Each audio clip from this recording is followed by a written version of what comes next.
This video is about investing, being a team, working on a future with a man you love. I'll also talk about money and personal finance, even though the core message has actually nothing to do with money. But money is important.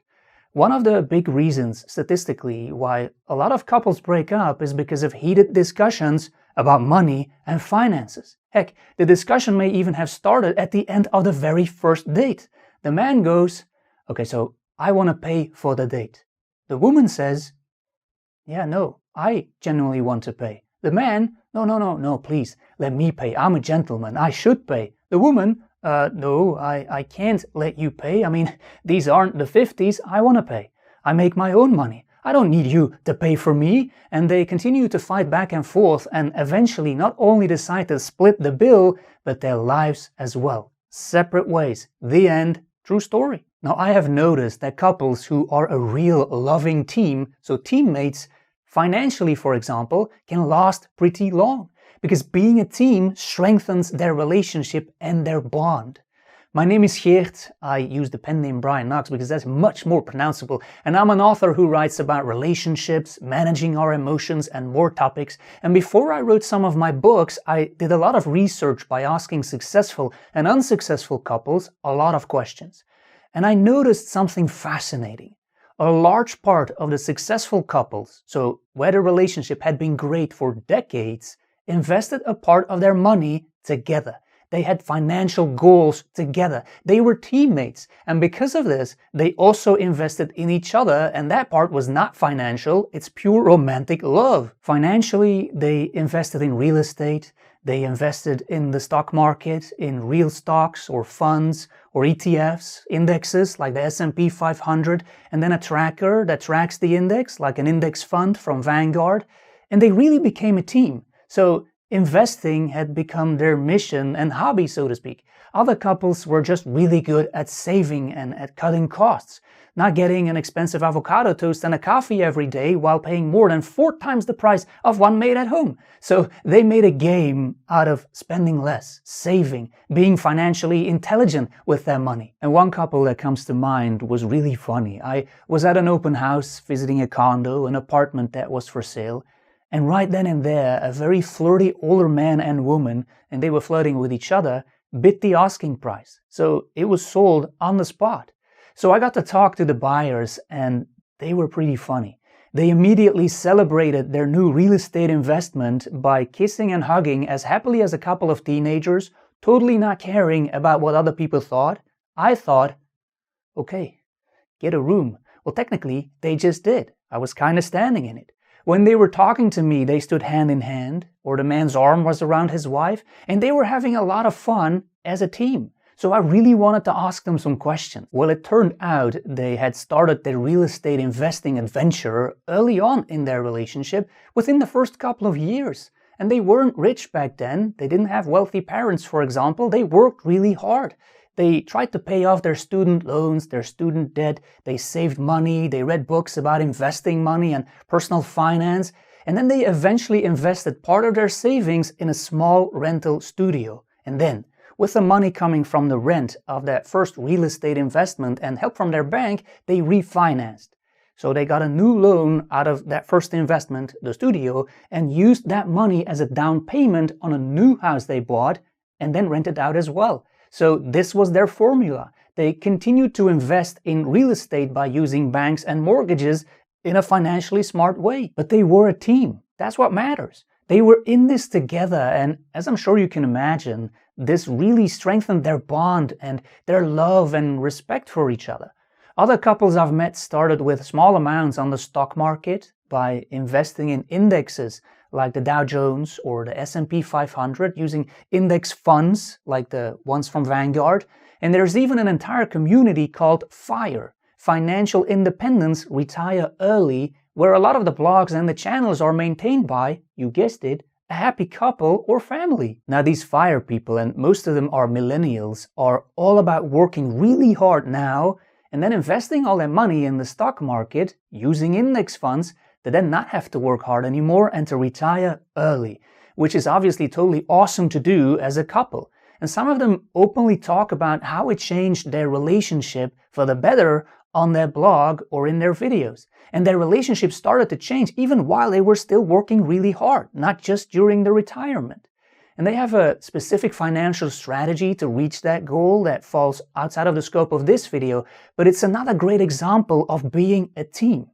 If you now think, okay, that's really cool for them, but I don't even have enough money for an avocado toast and a coffee, let alone for real estate investing or to invest in the stock market and index funds. Well, it's not about what you invest in or how much. It's about doing something as a team.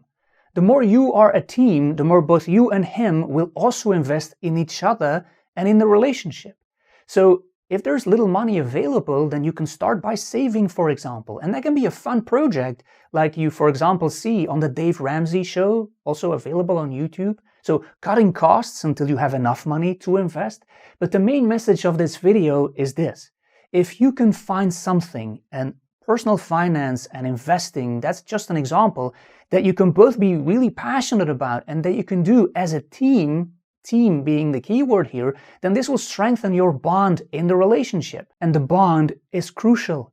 A lot of the studies that were done prove that without a great bond, it really cannot last. When the infatuation or the in-love phase is over, everything ends then. Probably not your goal. So for some people, their children will be the common goal, and that can work, but what happens then when the children are old enough and have left the house? So it's a good idea to be a team for many other reasons as well. Plus, like I said, finances can cause a lot of trouble for a lot of couples. So it's a great idea to be in the same boat financially and to share the same financial goals. And if you look around, you may know happy couples who do what I explain in this video. And you may already be one of them. Robert Kiyosaki, the author who wrote the bestseller Rich Dad, Poor Dad, and who inspired me and my girlfriend a lot, we have talked about his personal finance teachings for hours during our walks together. He's also a great example. He has been investing together with Kim, his lovely wife, who wrote a couple of her own books as well, for a very long time. Mostly real estate investing in their case. But they have been married for decades, and when you see them together, you can even feel that the love and the adoration and the admiration and the respect are still very strong between them. During my research, I noticed that couples who have a common goal, or many of them, are stronger, which probably isn't very hard to believe. This is not rocket science. So instead of living next to each other, there's something that binds them, something they can passionately talk about. Good and sometimes bad moments they can share together. It's an adventure, and as you have already heard me say in other videos, going on an adventure together is really important as a couple. The couple I just talked about that bought that condo, those real estate investors, they probably had a lot of fun finding their next profitable real estate investment, which can obviously take months of visiting houses and condos.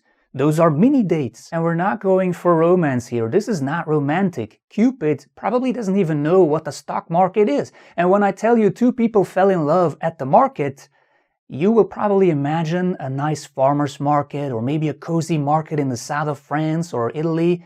Not the New York Stock Exchange market, but we're talking about the bond here. And one thing that personal finance can do is give a rush of dopamine. When a financial goal is reached, you will both get a lot of dopamine, and that's a great feeling that you can then share and link to each other. Just like when a sports team wins, it strengthens the bond, and that is very important in a long-term relationship. So how can you and the guy you like become teammates if you aren't already? And investing is just an example, but given that finances are quite important in life, this may actually be a good one. It's really fun when you reach a financial goal as a couple. It makes other people think, get a room. Passion like that isn't a bad thing. And another reason why I like this one here is because it can help you to eliminate the bad guys. Hold on, I and I alone will handle the money issues and the finances, honey. Otherwise known as, I got stuck in a stone age and I don't even know it, guys. They can be filtered out then, and it can help you to find out whether he sees you as an equal, which he obviously should. Can you see why this is important? If a relationship is not a team, there is no relationship. It's a dictatorship then. So there you go, a video with an important tip. If you want him to invest more in you and the relationship, find a common goal you can passionately work towards as a team. And financial investing and personal finance was just an example. If you want to grow avocados together or start knitting, that's fine too, whatever you prefer. I hope you've liked this video. If you want more than what I'm posting over here, as always, you can join me on brianknox.com, or you can read or listen to any of my books on Amazon by typing my pen name, Brian Knox, in the search bar over there. I will put links to everything in the description underneath this video as well, and I want to thank you for watching until the very end, and I hope to see you in another video.